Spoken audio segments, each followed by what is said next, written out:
بسم اللہ الرحمن الرحیم۔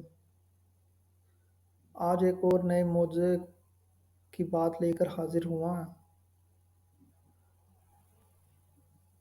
بہت ساری پیش گوئیوں میں سے ایک پیشن گوئی یہ بھی ہے جو میرے نبی پاک نے قرآن کے حوالے سے دی۔ قرآن میں یہودیوں کے بارے میں بتایا گیا، اس بارے میں ہے۔ قرآن پاک میں اللہ تعالیٰ یہود کے بارے میں فرماتے ہیں کہ یہ کبھی موت کی تمنا اور خواہش نہیں کریں گے۔ واقعہ کچھ اس طرح ہے کہ یہود اس بات کے مدعی تھے کہ سوائے ہمارے اور کوئی شخص قیامت میں قرب خداوندی کا مستحق نہ ہوگا۔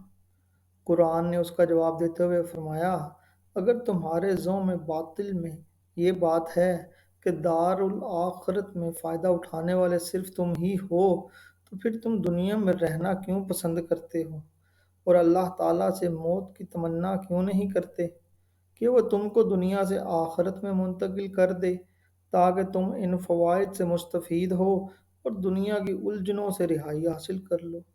اور یہود کی طبع اور ان کے دل کی خباثت سے اللہ تعالیٰ واقف تھا۔ اس نے اپنی کتاب میں یہ پیشن گوئی بھی فرما دی۔ اللہ تعالیٰ قرآن پاک میں فرماتے ہیں،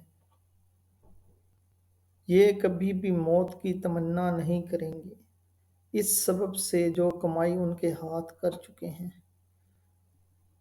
تھوڑی سی تفصیل یہ ہے، اور یہ سمجھتے ہیں کہ قیامت میں ان کے اعمال کی باز پرس نہ ہوگی، اور ان کو ہی ہوا۔ اور یہود نے موت کی تمنا نہیں کی، بلکہ آج تک بھی موت طلب کرنے کو آمادہ نہیں۔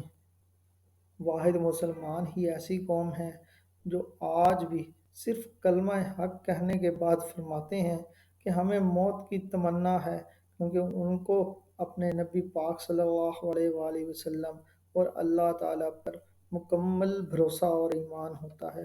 اللہ تعالیٰ ہمارے ایمان میں اضافہ فرمائے، ایمان کو پختہ کرے اور ہمیں حضور پاک صلی اللہ علیہ وآلہ وسلم کی پیاری پیاری سنتوں پر عمل کرنے کی توفیق عطا فرمائے۔ آمین۔